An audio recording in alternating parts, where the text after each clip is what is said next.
There is a very good update from the institute regarding eligibility. So basically, if your graduation month is, let's say, 2026 June, in that case, you can take level 1 exam anytime in 2024 July onwards. So 23 months before the graduation date, you can take level 1. So basically, within 2 years before graduation, you take level 1 exam.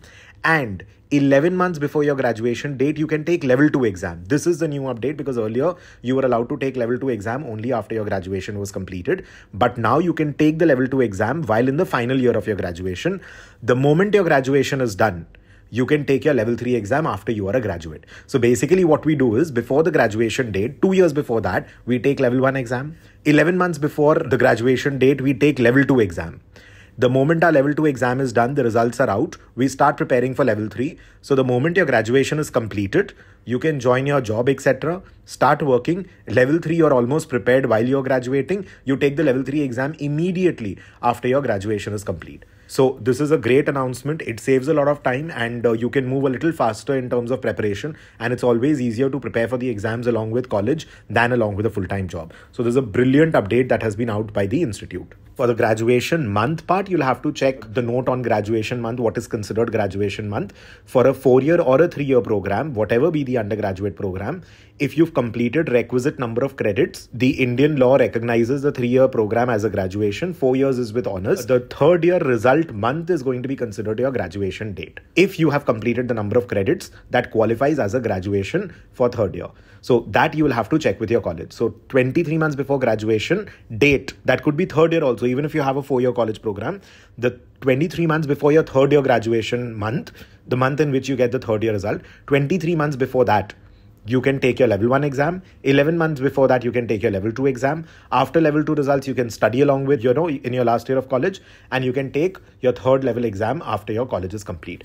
So that is the understanding with the institute with regards to your eligibility for the CFA program. There is a lot of confusion as to whether 3 years is considered as graduation or 4 years is considered as graduation. Now, as per the institute, if your country considers a 3-year program as an undergraduate, that works. If your country considers a 4 years program as a bachelor's degree, then that is also considered graduation program. Now, with all the confusion regarding NEP, obviously if your college is having a 3-year graduation program, that means you're a graduate at the end of 3 years, the month in which you receive your results, correct? Not the exam month, but the month in which you receive your results. There are colleges where you get the degree a little later, as in the certificate a little later. That is okay, but the month in which your exam result or your final semester result is out, that month will be considered as graduation month, right? Second, if you have a 4-year program in your college, whether 3 years will be considered graduation or 4 years will be considered graduation. It is very, very simple and very, very clear. But you will have to figure out and coordinate with your college regarding that. So at the end of 3 years, if sufficient number of credits are completed, in that case, it is considered as graduation at the end of 3 years, because 1st year, 2nd year, they give you some diploma at the end of 2 years. 3 years is graduate. 4 years will be graduation with honors and some research and all they are saying. But for our requirement, we will consider the 3rd year exam result date, or the exam result month, the month in which your 3rd year, final 3rd year results are out, that month is going to be considered as graduation month, provided you have completed the requisite number of credits, which is considered as graduation. So NEP, the National Education Policy, and all is giving out these kind of details, that if you completed these many credits, then it is going to be considered graduation. It is going to be considered graduate at the end of 3rd year.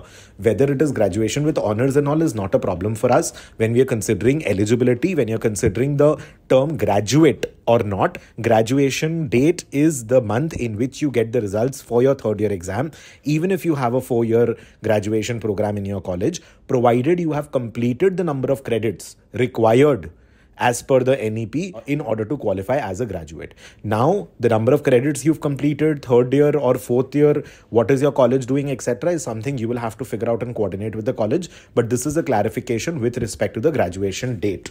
If there is any confusion, you have to coordinate with the college. You have to see what they are doing and how they are implementing in your state in that manner. But if your number of credits are completed as per NEP is considered as graduation, in that case, your 3rd year result month, the month in which you get your 3rd year result, is the graduation month.